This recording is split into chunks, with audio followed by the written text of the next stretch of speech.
बिस्मिल्लाहिर्रहमानिर्रहीम। अस्सलाम वालेकुम। पिछले 2-3 लेक्चर्स के अंदर हमने आपको मुख्तलिफ फंक्शन को ऑप्टिमाइज़ करना सिखाया था। आज भी हम आपको ऑप्टिमाइजेशन ही बता रहे हैं, लेकिन फ़र्क हम आपको पहले बता देना चाहते हैं। फ़र्क पहले ऑप्टिमाइजेशन जो हमने आपको सिखाई है उसमें ये बताया था कि एक इंडिपेंडेंट वेरिएबल है और एक डिपेंडेंट वेरिएबल है और हमने उसे ऑप्टिमाइज करना था। आज जो हम आपको आज के लेक्चर में बताएंगे वो होगा मल्टी वेरिएबल्स, यानी कि एक से ज़्यादा वेरिएबल्स हों, जो कि असल ज़िंदगी में दरअसल रियल लाइफ में ऐसा ही होता है, वेरिएबल जो एक इंडिपेंडेंट और एक डिपेंडेंट नहीं होता। जैसे कि हमने आपको बताया था कि demand is function of price, right. So अगर demand is function of price हो और हमें उससे रेवेन्यू भी निकाल सकते हैं, टोटल रेवेन्यू भी निकाल सकते हैं, एवरेज भी और मार्जिनल भी, और फिर हम टोटल रेवेन्यू को ऑप्टिमाइज भी कर सकते हैं। ऑप्टिमाइजेशन क्या हुआ करती थी? Take the first order derivative, set it equal to 0 so that we can get the critical values. Then हम दूसरा जो है उसका स्टेप करते थे, वो था सेकेंड ऑर्डर डेरिवेटिव लेते थे और देखते थे कि वो ग्रेटर देन 0 है या लेस देन 0 है। अगर तो वो ग्रेटर देन 0 हुआ तो हम कहते थे फंक्शन मिनिमम पे, और अगर लेस देन 0 है तो फंक्शन मैक्सिमम पे। ये तो हम पिछले चंद रोज से आपको ऑप्टिमाइजेशन सिखा रहे थे। और गुज़श्ता लेक्चर्स में जो ऑप्टिमाइजेशन हमने किया है और जो आज किया है उसमें बुनियादी फ़र्क ये है कि उसमें एक इंडिपेंडेंट और एक डिपेंडेंट वेरिएबल हुआ करता था। आज से जो हम देखेंगे वो है मल्टी वेरिएबल, यानी कि इंडिपेंडेंट वेरिएबल एक से ज़्यादा होंगे। सो सबसे पहले हम आपको याद दिला दें कि अगर हमने आपको बताया था कि अगर y is f of x, okay, so हम क्या करते थे, फर्स्ट ऑर्डर डेरिवेटिव लेते थे dy ओवर dx और उसे 0 के इक्वल रखते थे, और फिर d2y ओवर dx वो देखते थे हम ग्रेटर देन 0 आ रहा है या लेस देन 0 आ रहा है, राइट। तो ये हम किया करते थे बेसिकली ऑप्टिमाइजेशन के हवाले से। अब डिफरेंशिएशन उसमें इस्तेमाल होती थी, फर्स्ट ऑर्डर डिफरेंशिएशन लेते थे। तो जब अगर y is equal to let's say 6x square plus 9x plus 10 हो तो हमें सिंपली dy ओवर dx लेना हमने आपको सिखाया था, that would B 12x plus 9 और 10 जो है कांस्टेंट है वो 0 हो जाएगा। तो ये तो हम पहले से ऑलरेडी हम सीख चुके हैं, ओके। आज हमने आपको बताना है कि अगर मल्टी वेरिएबल्स हो, जैसे कि for example z is equal to function of x and y, right. तो ये तो y is function of x था, अब ये z is function of x and y। अब दो इंडिपेंडेंट वेरिएबल हो तो फिर क्या होगा, उसके लिए हम आपको बता दें कि हम पार्शियल डेरिवेटिव्स इस्तेमाल करते हैं। क्या करते हैं? Partial derivatives, partial derivative. So आज हम सबसे पहले आपको पार्शियल डेरिवेटिव्स के बारे में कुछ बताएंगे।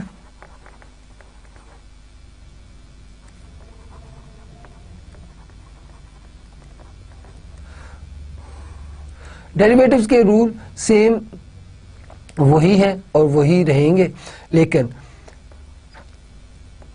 हम आपको एग्जांपल से, for example z is equal to 2x square plus 9xy plus 7y square, अगर ये z गिवन है और आपसे कहा जाए कि इसका डेरिवेटिव लें, इसका क्या लें?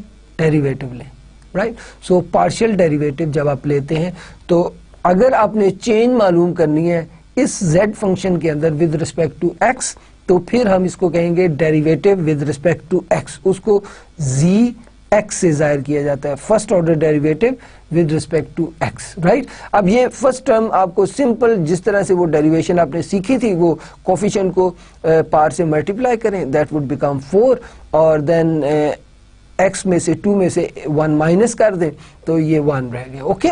नाउ प्लस, अब याद रखिएगा कि जब आप with respect to f x derive कर रहे हैं इस फंक्शन को, तो x के अलावा जितने भी टर्म्स आपकी जो है वो राइट हैंड साइड पे इस्तेमाल हो रही हैं उनको अपने कांस्टेंट कंसीडर करना है, उनको अपने कांस्टेंट के तौर पे ट्रीट करना है। जैसे कि हम इस इक्वेशन में zx निकाल रहे हैं तो x वेरिएबल होगा, बाकी 9 भी कांस्टेंट है, y भी कांस्टेंट है, राइट। सो देखिए, अगर तो आपका फॉर एग्जांपल अगर y is equal to 9x होता था तो dy ओवर dx आपका सिंपल 9 आप कर देते थे, कोफिशिएंट लिख देते थे।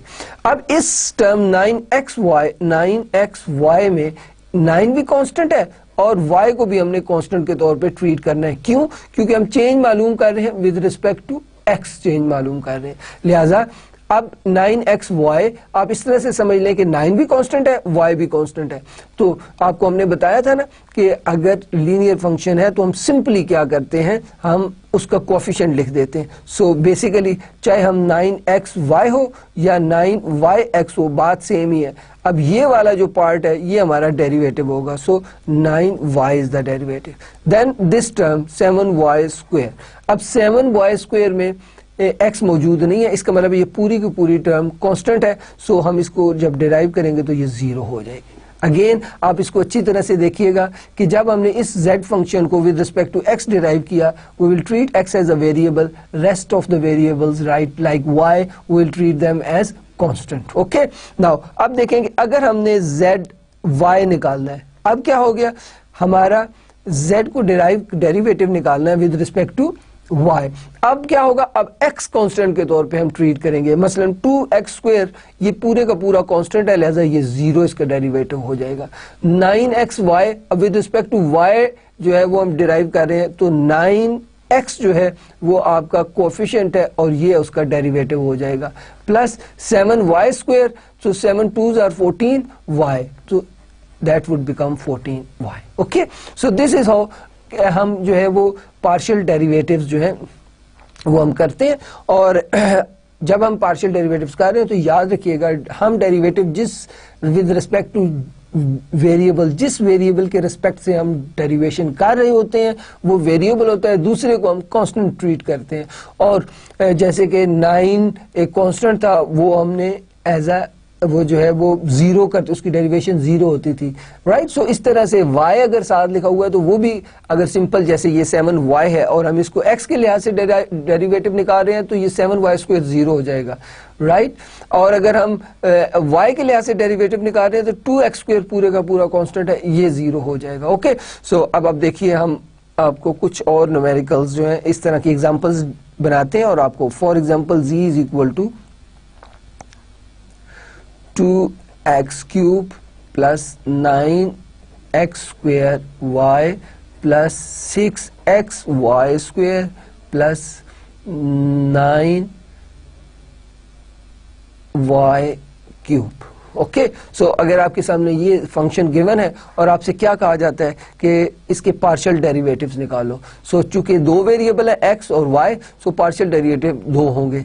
zx जिनके हमने डिराइव करना है, इसको करली z ओवर करली x भी कहते हैं, करली z ओवर करली x। अब आपको याद है ना कि हम चेंज के लिए डेल्टा इस्तेमाल करते थे, डेरिवेशन के लिए d, और ये भी चेंज के हिसाब से। और अब अगर पार्शियल डेरिवेटिव है तो हम करली का जो है वो इस्तेमाल करेंगे सिंबल। ओके, सो करली z ओवर करली x भी कहते हैं, zx भी कहते हैं। अब हमने इस पूरी टर्म को, ये 2x cube plus 9x square plus y plus 6xy square plus 9y cube, इस पूरी इक्वेशन को हमने with respect to x derivate करना है। याद रखिएगा, अब जितने भी इसमें अदर देन x वेरिएबल मौजूद हैं वो कांस्टेंट के तौर पे ट्रीट किए जाएंगे।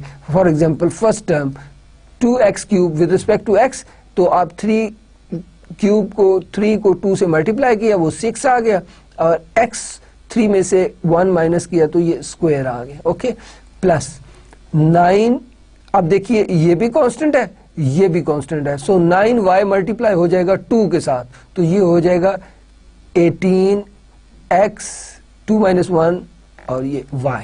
ओके, सो y इसके साथ आ जाएगा, राइट। आप समझ रहे हैं मेरी बात। 9y जो है वो हमने क्या किया, वो एज इट इज आएगा और ये पावर के साथ मल्टीप्लाई हो जाएगा, तो ये 9, जैसे हम इधर अलहदा से 9 एक्स स्क्वायर वाई करते हैं। अब हमने ये भी आपका कोफिशिएंट है, ये भी कोफिशिएंट है और ये पावर है। सो 9 टू ये मल्टीप्लाई होगा कि 9 2s आर 18 एक्स और ये y एज इट इज साथ आ जाएगा। ओके, क्योंकि ये इसके साथ। अब आप समझने के लिए इस तरह से देख लें कि अगर 9x स्क्वायर y है, ओके, सो अब 9y क्या है, कोफिशिएंट है, तो ये किससे मल्टीप्लाई होगा, 2 के साथ, तो ये क्या होगा 18y और x 2 में से 1 माइनस कर देंगे तो ये क्या आ जाएगा 18yx। ओके, सो अगर हम इसको अपनी xy ओरिजिनल तरतीब में रख लें तो 18xy आ जाएगा, जैसे कि आपने ये देखा, प्लस 6xy स्क्वायर, राइट। सो अब कोफिशिएंट जो वेरिएबल के साथ कौन से कांस्टेंट है, 6y स्क्वायर, सो इसका डेरिवेटिव क्या हो जाएगा 6y स्क्वायर, और फिर आ जाएगा 9y क्यूब। तो आपको अच्छी तरह से अंदाजा, मैं पहले आपको बता चुका हूं कि इस पूरे की पूरी टर्म के अंदर x मौजूद नहीं है, ये सारे का सारा फिर हम कांस्टेंट के तौर पे ट्रीट करेंगे, तो एज इसकी डेरिवेशन क्या हो जाएगी 0। ओके, अब हमने z y यानी कि करली z ओवर करली y हमने डिफरेंशिएट करना है, पार्शियल डिफरेंशिएशन हमने करनी है विद रिस्पेक्ट टू y, से zy भी कहते हैं, करली z ओवर करली y भी कह सकते हैं। अब आप इस इक्वेशन को ज़हन में रखें और इसको with respect to y derive करना है। अब y वेरिएबल है, x कांस्टेंट है, सो ये पूरी टर्म आपके सामने जो 2x क्यूब ये 0 हो जाएगी, प्लस 9x स्क्वायर y। अब 9x स्क्वायर कोफिशिएंट है और y क्या है, वेरिएबल है, तो कोफिशिएंट उसका ये क्या हो जाएगा 9x square, plus 6x multiply हो जाएगा 2 के साथ, ये आपका कोफिशिएंट है और ये आपकी पावर है, पावर और कोफिशिएंट मल्टीप्लाई होंगे, देयर विल बिकम 12x और साथ y 2 minus 1। Okay, so plus 9 3s are 27y 3 minus 1 हो जाएगा, तो ये क्या बन जाएंगे 9x square plus 12xy plus 27y square. तो ये आपका करली z आ जाएगा, zx आ जाएगा, या करली z ओवर करली y आपका, सॉरी करली y आ जाएगा, राइट। सो इस तरह से आपने देखा पार्शियल डेरिवेटिव्स किस तरह से लेते हैं, राइट। उम्मीद है कि आपको ये अच्छी तरह से समझ आ गई होगी। अब हम इससे आपको एक स्टेप आगे लेके जाते हैं। अब आप देखें कि again I am writing the same question, z is equal to 2x cube plus 9x square y plus 6xy square plus 9y cube. Okay, so हमने क्या निकालना है, लेट्स से zx निकालना है, zx डेरिवेट करना है विद रिस्पेक्ट टू x, तो 3 2s are 6x square हो गया और ये 9 2s आर 18xy हो गया और ये आपका 6y स्क्वायर हो गया, राइट। और ये पूरे का पूरा कांस्टेंट है, ये 0 हो जाएगा, राइट। अब अगर हमने सेकेंड ऑर्डर डेरिवेटिव निकालना है, उसको लिखते हैं zxx, तो zx को फिर x के लिहाज से डिराइव कर दें तो आपका क्या बन जाएगा, ये 6 2s are 12x plus 18y, right, ये पूरा कांस्टेंट आपका 0 हो जाएगा। ओके, आई होप आपको ये बात अच्छी तरह से समझ आ गई है, राइट। अब आपने क्या निकालना है, फर्ज करें हमसे कहा जाए कि आप क्या निकालें, zy निकालें, तो z हम दोबारा से लिख लेते हैं 2x क्यूब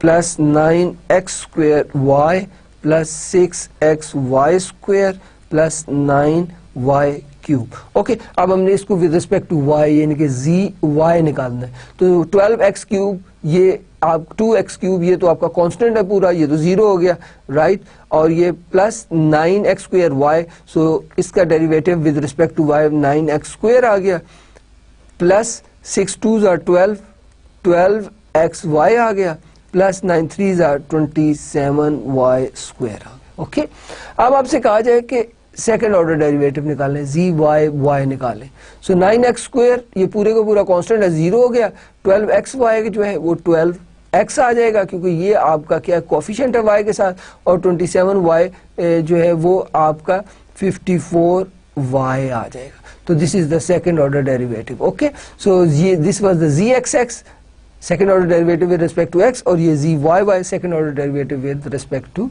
y। अब इसमें एक और कंसेप्ट आपको बताएंगे और फिर हम आपको इसकी इकोनॉमिक एप्लीकेशंस के हवाले की तरफ ले जाएंगे। For example, if g is equal to 2x square plus 9xy plus 7y square. Okay, हमने निकालना है जी एक्स निकालेंगे, that will become 4x plus 9y। 7y तो कांस्टेंट है, 0 हो जाएगा। इसका सेकंड ऑर्डर डेरिवेटिव अगर आपको निकालना है तो जी एक्स एक्स दैट इज 4। अगर आपने जी वाई निकालना है तो इसको विद रिस्पेक्ट टू y, तो ये पूरा कांस्टेंट है, 0 हो जाएगा। 9xy का क्या डेरिवेटिव है, 9x plus 7 2s are 14y। Okay, now अगर हमने जी वाई वाई निकालना है तो ये आ जाएगा 9x पूरा कांस्टेंट है, वो 0 हो जाएगा। 14y, 14 is coefficient, that is 14। तो आपने देखा जी एक्स एक्स और जी वाई वाई हमने आपके सामने निकाले। उम्मीद है आपको ये अच्छी तरह से समझ आ गया हो। अब एक और चीज हमने बतानी है, वो है cross partial derivative. Cross partial derivative, okay, मसलन देखिए, आपने ये आपका दोबारा से मैं लिख लेता हूं, जी एक्स आपने निकाल लिया, that is 4x plus 9y। अब जी एक्स जो है उसको डेराइव करना है with respect to y, G X को डेरिवेटिव निकालना है विद रिस्पेक्ट टू y। अब इस इक्वेशन के अंदर ये जी एक्स है, इसके अंदर y वेरिएबल है, x कांस्टेंट हो जाएगा क्योंकि विद रिस्पेक्ट टू y हम निकाल रहे हैं। 4x पूरा कांस्टेंट है, 0 हो जाएगा। 9y इसका जो है 9 इज द कोएफिशिएंट, ये उसका आपका जो है वो डेरिवेटिव हो जाएगा। सो जी एक्स वाई आपका कितना हो गया, 9, राइट। और ये गिवन है आपका जी वाई, राइट, तो ये है 9x प्लस 14y। अब अपने जी वाई को x के लिहाज से क्रॉस पार्शियल डेरिवेटिव निकालना है, राइट। तो y को, ये जी वाई है, इसको with respect to x derive करना है। तो 9x जो है उसका डेरिवेटिव 9 आ जाएगा, और 14y ये पूरा कांस्टेंट है, 0 हो जाएगा। तो जी वाई एक्स क्या आ गया, 9। अब एक यहां से एक चीज आपको बता दूं कि हमेशा आप इसको भी देखें और इसको भी देखें, हमेशा जी एक्स वाई इक्वल होता है जी वाई एक्स के। आप कोई सा भी एक न्यूमेरिकल लेके उसे सॉल्व करें, दो क्रॉस पार्शियल्स आपस में इक्वल होते हैं। सो ये कुछ कंसेप्ट से आपको बताना, आप इसकी अच्छी तरह से प्रैक्टिस कीजिएगा। अब हम इसकी इकोनॉमिक एप्लीकेशन की तरफ जाते हैं, और फिर हम कुछ पहले आपको चंद न्यूमेरिकल्स करवाएंगे, कुछ एग्जांपल्स करवाएंगे, तो आपको अच्छी तरह से ये मल्टी वेरिएबल फंक्शन समझ आ जाएंगे। Okay, so will start with that. उसको शुरू करने से पहले हम आपको एक बात बता दें, वो ये कि ऑप्टिमाइजेशन के हवाले से आप याद है ना, फर्स्ट ऑर्डर डेरिवेटिव लेना था और उसे इक्वल टू 0 रखना है ताकि हम क्रिटिकल वैल्यूज फाइंड कर सकें।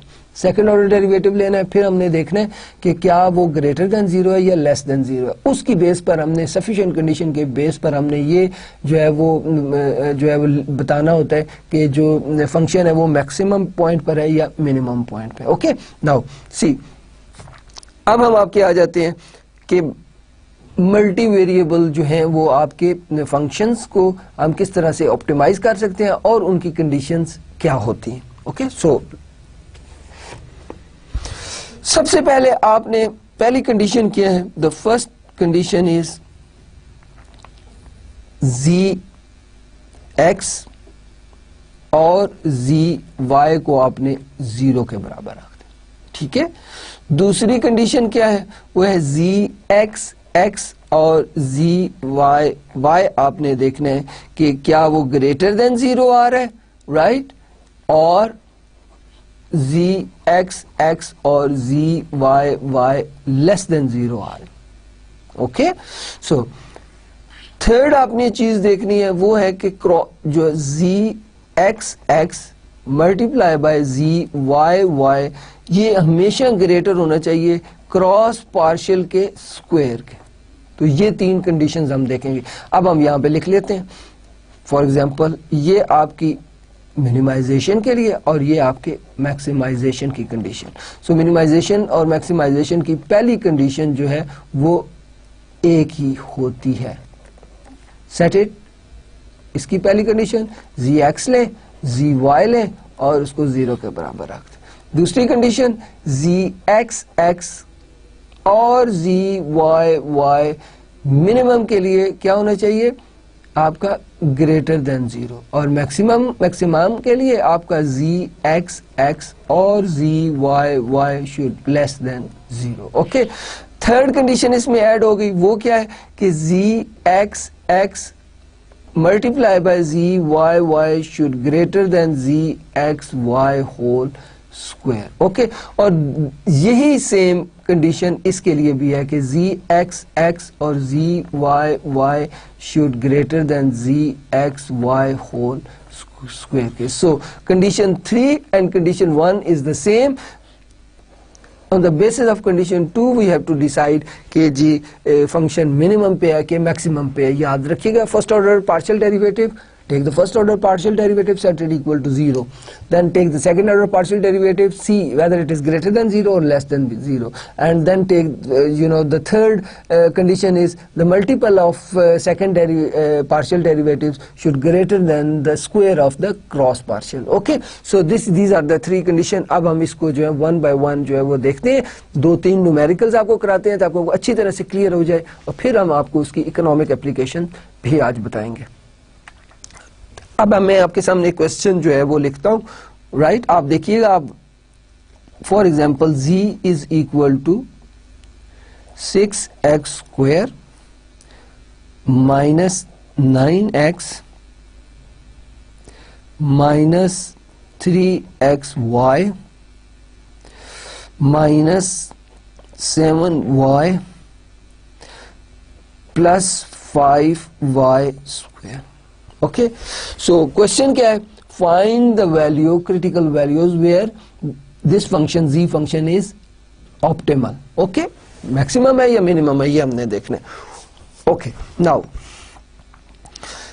पहली बात आपको याद है वो क्या थी? पहली कंडीशन आपने जी एक्स लेना है। What is G X? That is, इसको एक्स के लिहाज से डेरिवेट करेंगे। फर्स्ट टर्म क्या हो जाएगी? 6x square 12x minus 9x that is 9 minus 3xy, अब कोफिशिएंट 3 और y है तो ये माइनस 3y आ गया। 7y x नहीं है, कांस्टेंट है, 0 हो जाएगा। 5y x नहीं है, कांस्टेंट है, 0 हो जाएगा, लिहाजा set it equal to 0।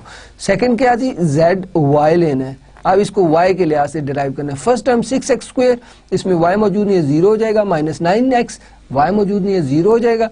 Minus 3xy, so minus 3xy, 3x आपका इसका पार्शियल डेरिवेटिव निकलता है। माइनस 7y का 7 और प्लस 5y स्क्वायर का, ये आप क्या करेंगे? 5 को 2 से मल्टीप्लाई करेंगे और y में से 1 माइनस करेंगे, राइट? तो इसको भी आप 0 के बराबर रख लें, राइट? जब आप ये कर चुके तो आपने देखा आपको 2 इक्वेशन मिल गई। This is equation 1 and this is equation 2। अब आप रिकॉल करें साइमल्टेनियस इक्वेशन के सोल्यूशन को, मैट्रिक में आपने शायद किया था। आप 2 तरीके हैं, ठीक है? तो हम आपको फॉर एग्जांपल हम क्या करते हैं, जो इक्वेशन 1 है हम क्या करते हैं? Solving equation 1 for y, let solving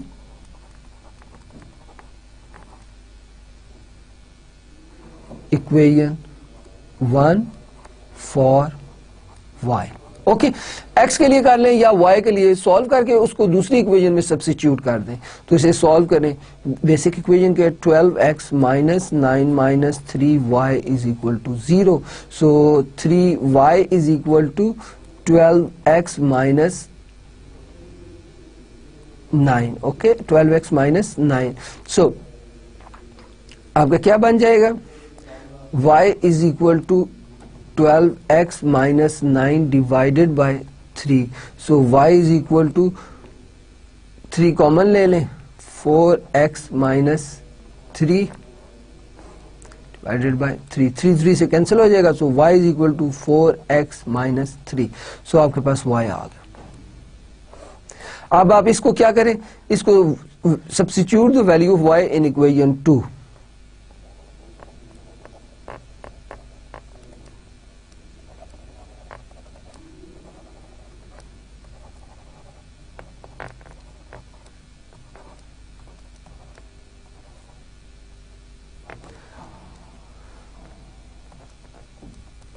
okay, equation 2 क्या थी, that was -3x -7 plus 10y is equal to 0। इसमें y की वैल्यू सब्स्टिट्यूट करें, -3x -7 plus 10 into what is the value of y, that is 4x -3 is equal to 0। इसे solve कर लें, -3x -7 plus 40x -30 is equal to 0।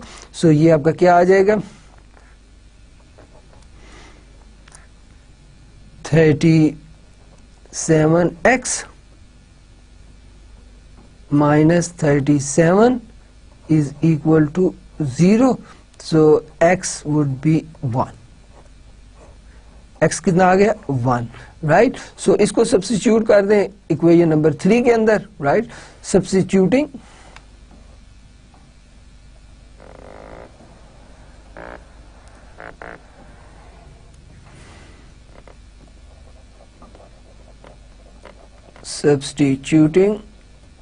value of x in equation 3.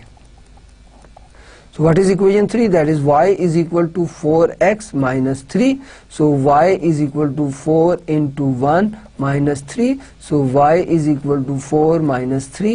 So y would be 1. So आपने देखा x भी 1 आ रही है, y भी 1 आ रही है। ओके, ये तो आपका फर्स्ट स्टेप हो गया, right. What is the second, आपका आपने क्या किया, this is your first step. What was that, take the first order derivatives, right, partial derivative, set them equal to 0 and find the critical value. Critical values कौन सी हैं, एक x की आ गई और एक y की आ गई। अब आपने सेकंड कंडीशन की तरफ जाना है। सेकंड कंडीशन आपकी क्या है, gx आपने निकालना है, राइट, और देखना है कि वो ग्रेटर देन 0 आ रहा है या लेस देन 0 है। gx निकालें, gx आपने पहले कहां पे निकाला हुआ है, this is gx। Okay, so that is 12, 9 constant 0 minus 3y constant 0, so it is greater then 0। अब आप निकालें zy, so zy, this is zy। Okay, so -3x 0 -7 भी 0 हो जाएगा और सेकंड ऑर्डर डेरिवेटिव इसका निकालेंगे, that would become 10, it is again 0। सो आपकी कौन सी कंडीशन पूरी हो रही है, मिनिमम वाली, क्योंकि दोनों ग्रेटर देन 0 आ रहे हैं। Okay, so first order derivative, partial derivative, set them equal to 0, find the critical values which are here, x जो है वो आपकी 1 आ रही है और y जो है वो आपकी 1 आ रही है, राइट। तो पहली बात क्लियर होगी, क्रिटिकल वैल्यूज 1 and 1। फिर आप इनके सेकंड ऑर्डर पार्शियल डेरिवेटिव लें और देखें ग्रेटर आ रहे हैं या लेस आ रहे हैं। ग्रेटर आ रहे हैं तो फंक्शन मिनिमम पे होगा, लेस आ रहे हैं तो फंक्शन जो है वो मैक्सिमम पे होगा। अब थर्ड कंडीशन क्या थी, थर्ड कंडीशन आपको याद है, वो थी gx मल्टीप्लाई बाय zy को ग्रेटर होना चाहिए gxy होल स्क्वायर। सो इसके लिए हमें पहले partial derivative, cross partial derivative, gx हमारे पास gx को डिराइव करना है y के लिहाज से, ये आपके पास gx मौजूद है। ओके, सो gx आपके पास मौजूद है, इसको y के लिहाज से डिराइव करें तो 12x जो है इसमें y मौजूद नहीं है, 0 हो जाएगा, 9y में y मौजूद नहीं है, 0 हो जाएगा, और -3 इसका डेरिवेटिव आ जाएगा, right. What is that, -3। Okay, so अब इस इक्वेशन में ये वैल्यू सब्स्टिट्यूट कर देंगे, gxx zy should greater than gxy whole square. So अब देखें gxx आपका क्या निकला, that is 12 multiply by zy कितना निकला, दैट इज 10, राइट, और should greater than -3 whole square. So 120 is greater than 9, isn't it. तो 120 9 से बड़ा है ना, तो इसके बराबर हमारी तीसरी कंडीशन भी फुलफिल हो गई। पहली कंडीशन क्या थी, हमने इक्वल टू 0 रखे, क्रिटिकल वैल्यूज ले ली, फिर देखा अब कि वो लेस देन 0 आ रहे हैं, second order derivatives, partial derivatives या ग्रेटर आ रहे हैं, तो हमने देखा ग्रेटर आ रहे हैं, तो हमने कहा कि फंक्शन कहाँ पर है, मिनिमम है, ठीक है। और फिर हमने थर्ड डेरिवेटिव लेके हमने देखा, थर्ड डेरिवेटिव के हवाले से थर्ड कंडीशन जो है वो ये है कि multiple of second order derivative partial derivatives greater than the square of the cross partial. वो हमारे तीनों कंडीशंस जो पूरी हो गई। ओके, अब हम क्या कह सकते हैं कि critical value x is equal to 1, y is equal to 1, right, this function is at what, maxima और मिनिमा। सो आपने क्या प्रूव किया, चूंकि ये कंडीशन पूरी हो रही है ग्रेटर देन 0 वाली, ये वाली, तो ये कौन सी कंडीशन है आपकी, मिनिमा की, तो function is at minima. Okay, now this was the first example. So this was the first. अब हम एक और एग्जांपल करते हैं और फिर देखेंगे, अगर आप एक दो और एग्जांपल करेंगे ताकि अच्छी तरह से ये समझ आ जाए। फर्ज करें हमारे पास गिवन है z is equal to 60x plus 34y minus 4xy minus 6x square minus 3y square plus 5। तो z is equal to 60x plus 34y minus 4xy minus 6x square minus 3y square plus 5। और हमसे कहा क्या गया, ये आपकी example 2 कर लें आप।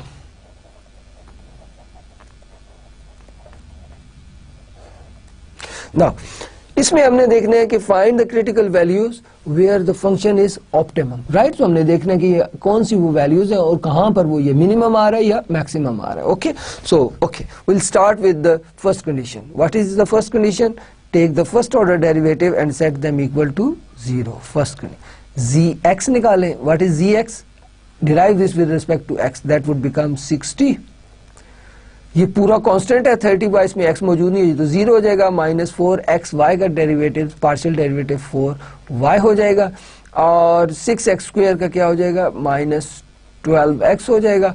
3y स्क्वेयर कांस्टेंट 0 हो जाएगा। प्लस 5 इज अ कांस्टेंट, ये भी क्या हो जाएगा, 0 हो जाएगा। हमने क्या रखना है, इसे 0 के बराबर रखना है। zy हम निकालें with respect to y, 60x constant है 0 हो जाएगा। 34y का 34 आ जाएगा। माइनस 4xy का 4x आ जाएगा। और 6x स्क्वेयर जो है कांस्टेंट है 0 हो जाएगा। माइनस 3y स्क्वेयर आपका क्या बन जाएगा, माइनस 6y, ये set it equal to 0। Okay, so आपकी ये इक्वेशन 1 आ गई और ये इक्वेशन 2 आ गई। ओके, अब आप क्या करेंगे, आप ऐसे करेंगे, ये आपकी जो है वो एलिमिनेशन के जरिए से करना चाहते हैं या सब्स्टिट्यूशन की तरह से करना चाहते हैं, ये आपकी मर्जी है। ओके, इसमें कोई इश्यू नहीं है, वैल्यूज एक ही आएंगे। फर्ज करें कि हमने क्या किया, हमने सब्स्टिट्यूशन मेथड से करना चाहा और हमने कहा कि solving equation 1 for y। Okay, so वो क्या बन जाएगा, 60 minus 4y minus 12 x is equal to 0. So 4y is equal to 60 minus 12x. So y is equal to 60 minus 12x divided by 4. So y is equal to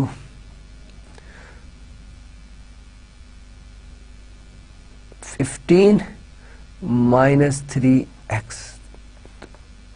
ये आपके पास third equation आ गई। Okay, now substituting the y, substituting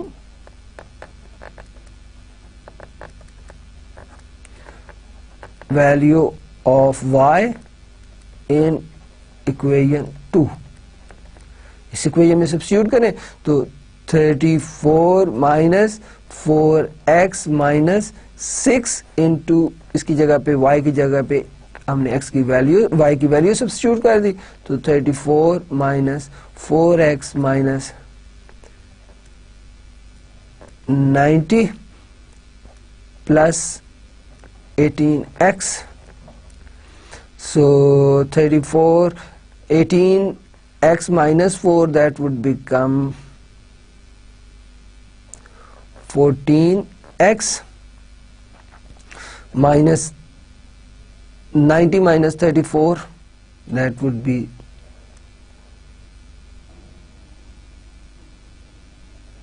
56 is equal to 0. So x is equal to 56 divided by 14.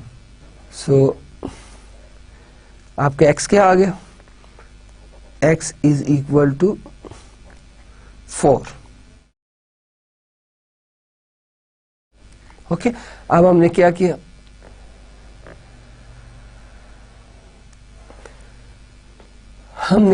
कि हमने substituting value of x in equation 3।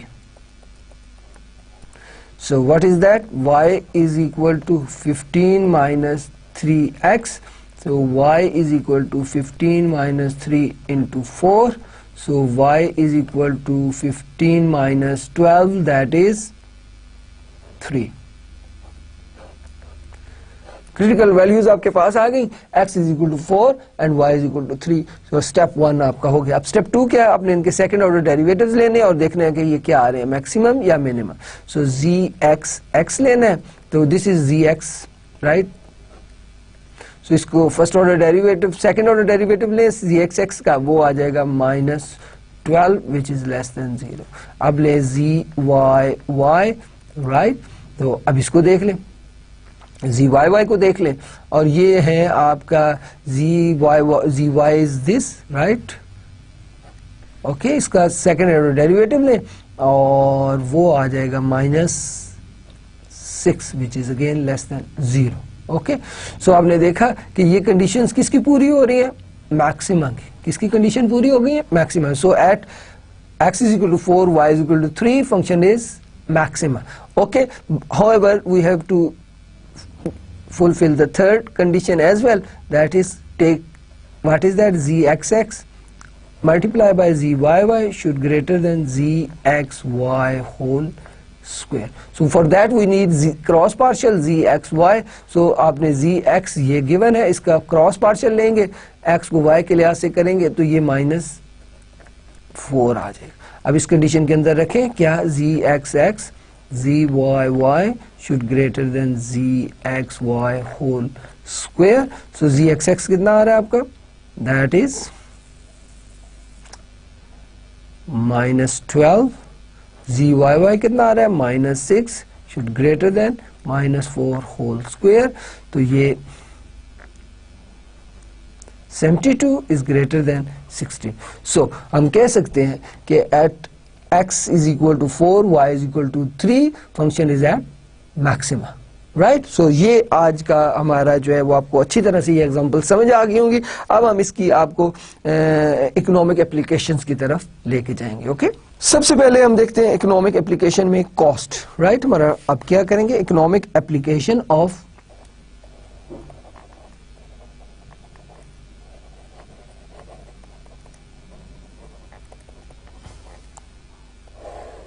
Economic application में हम देखेंगे cost को, right.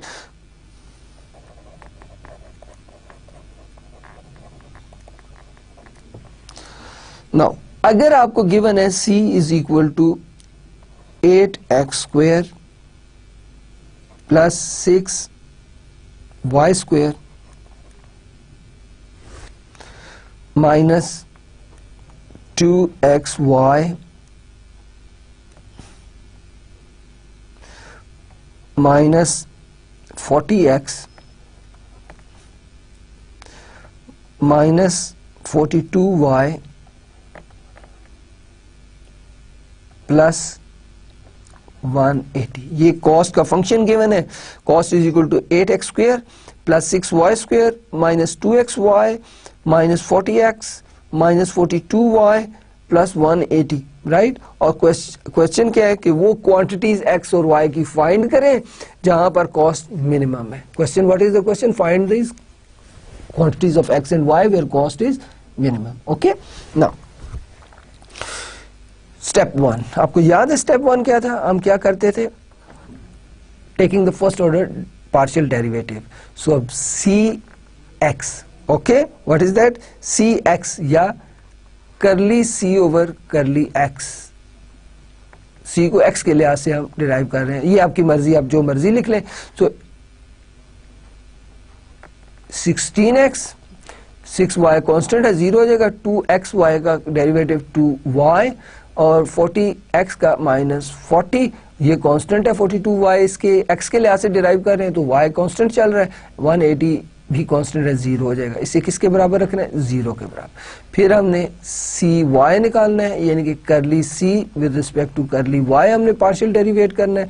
सो 8x square, Y मौजूद नहीं है, कांस्टेंट है, 0 हो जाएगा। 6y square that would become 12y and minus 2x और 40x कांस्टेंट है, 0 हो जाएगा, माइनस 42y का 42 आ जाएगा इज इक्वल टू 0। अब आपके पास दो इक्वेशंस आ गई।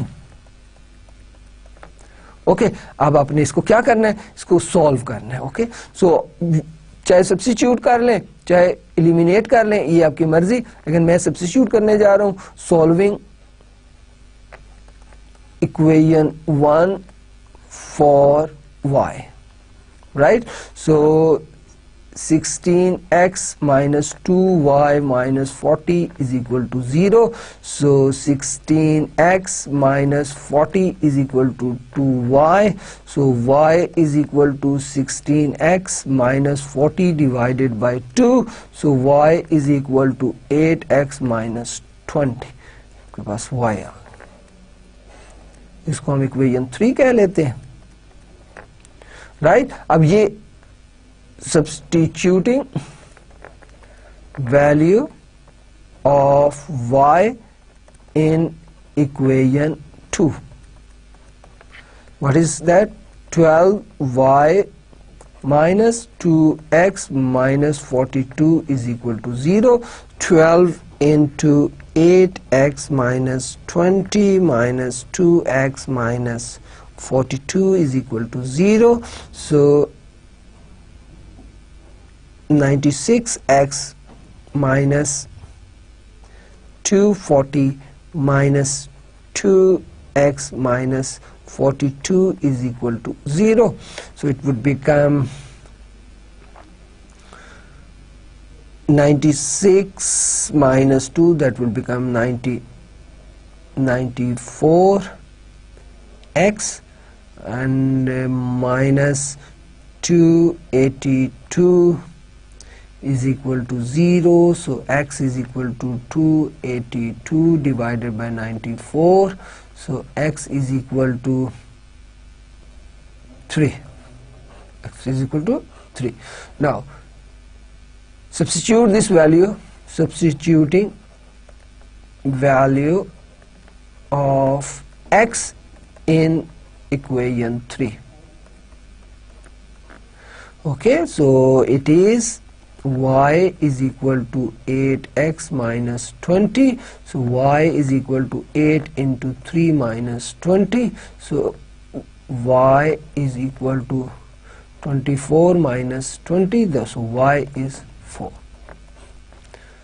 So x 4 और y, x is equal to 3 and y is equal to 4, ये हमने निकाल ली। अब इसकी दूसरी कंडीशन आपको याद है, वो ये थी कि cx हमने निकालना है। cx ये हमने cx निकाला हुआ है, इसका हम सेकंड ऑर्डर डेरिवेटिव लेंगे।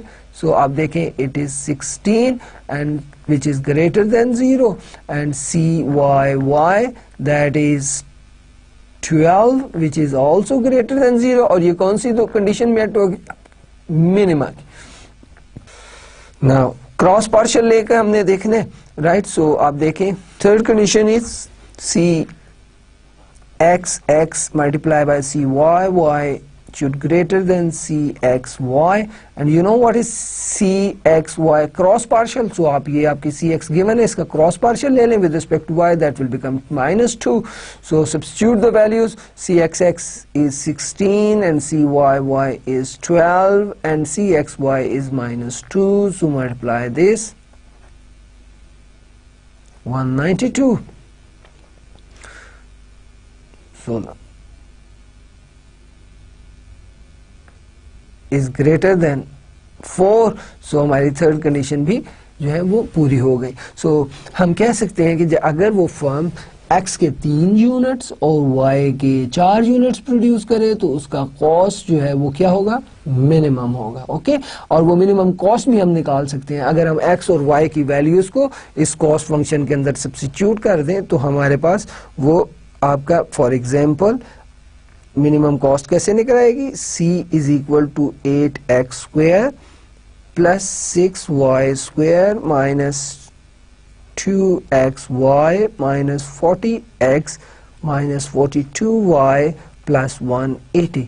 अगर हम x की जगह पे उसकी वैल्यू 3 और y की जगह पे 4 सब्स्टिट्यूट कर दें तो वो हमें मिनिमम कॉस्ट भी मालूम हो जाएगी कि वो कितनी है. c is equal to 8 into 3 square plus 6 into 4 square minus 2 into 3 into 4 minus 40 into 3 minus 42 into 4 plus 180. If you solve this, you will get the C is equal to 36. So minimum cost आपकी कितनी आ जाएगी? 36. अगर वो firm X की 3 commodities और Y की 4 commodities produce कर रही है तो उसकी वो कॉस्ट मिनिमम होगी और वो मिनिमम कॉस्ट कितनी होगी? 36. Okay. Now another let's assume, अब हम प्रॉफिट की तरफ जाएंगे और प्रॉफिट को मैक्सिमाइज करना है. अगर फर्ज करें आपके पास एक प्रॉफिट का फंक्शन गिवन है, profit is equal to 160x minus 3x square minus 2xy minus 2y square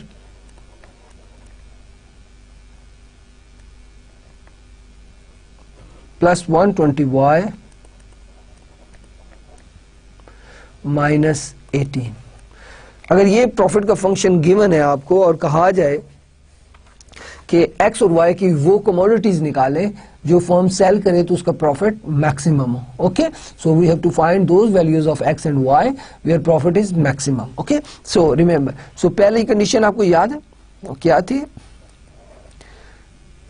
pi X, take partial derivative of profit with respect to X, that would be 160 minus 3 2s are 6x minus 2y. ये भी constant है 2y square, 120y is constant, minus 18 is constant, hence they will become 0, so is equal to 0. That is equation 1. So अगर हम pi y लें with respect to y, so पहली दोनों terms में y मौजूद नहीं है, constant है, 0 हो जाएंगे. 2xy का आपका डेरिवेटिव minus 2x आ जाएगा, minus 4y plus 120 is equal to 0. ये आपकी सेकेंड इक्वेशन है. नाउ अब वही तरीका सब्स्टिट्यूशन वाला, let's say, right. So solving equation 1 for y. So it is 160 minus 6x minus 2y is equal to 0. So 2y is equal to 160 minus 6x. So y is equal to 160 minus 6x divided by 2. So y is equal to 80 minus 3x. So ये हमारी equation 3 आ गई. So substituting y into equation 2, substituting y in equation 2. What is equation 2? That is minus 2x minus 4y plus 120 is equal to 0. So minus 2x minus 4 into 80 minus 3x plus 120 is equal to 0. So minus 2x is equal to 320 minus plus 12x plus 120 is equal to 0. So you can see that the 12 minus 2, that is 10x, minus 320 minus 120, that is minus 200 is equal to 0. So x is equal to 200 divided by 10. So x is equal to 20. x आपके पास 20 आ गया. You can easily find y. So substituting value of x in equation 3. What is third equation? That is y is equal to 80 minus 3x. So y is equal to 80 minus 3 into 20. So y is equal to 80 minus 60. So y is equal to 20.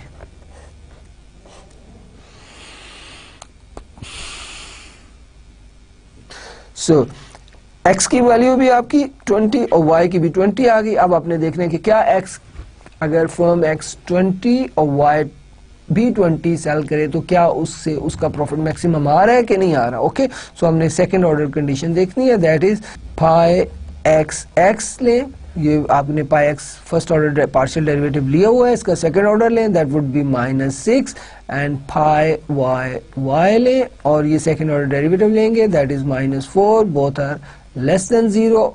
और कौन सी condition पूरी हो रही है? आपके maxima की, right.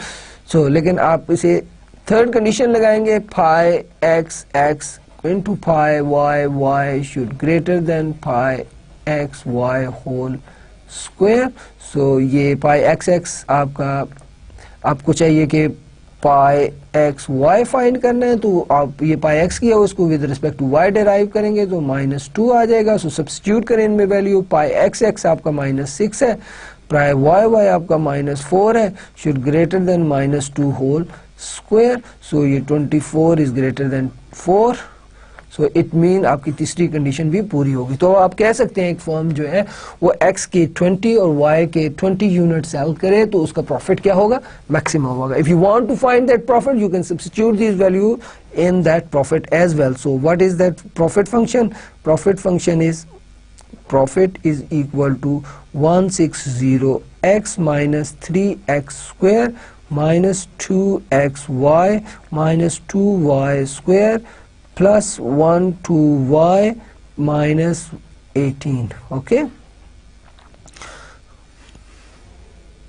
So substitute the value. Profit is equal to 160 into 20 minus 3 into 20 square minus 2 into 20 into 20 minus 2 into 20 square plus 120 into 20 minus 18. So आप इसे सॉल्व करें और कैलकुलेटर की मदद से तो आपका प्रॉफिट भी निकल आएगा जो कि 2782 are. So that is the maximum profit the firm will earn. तो अगर फर्म 20x के यूनिट और y के 20 यूनिट्स जो हैं वो फरोख्त करे तो उसका प्रॉफिट क्या हो रहा है? मैक्सिमम.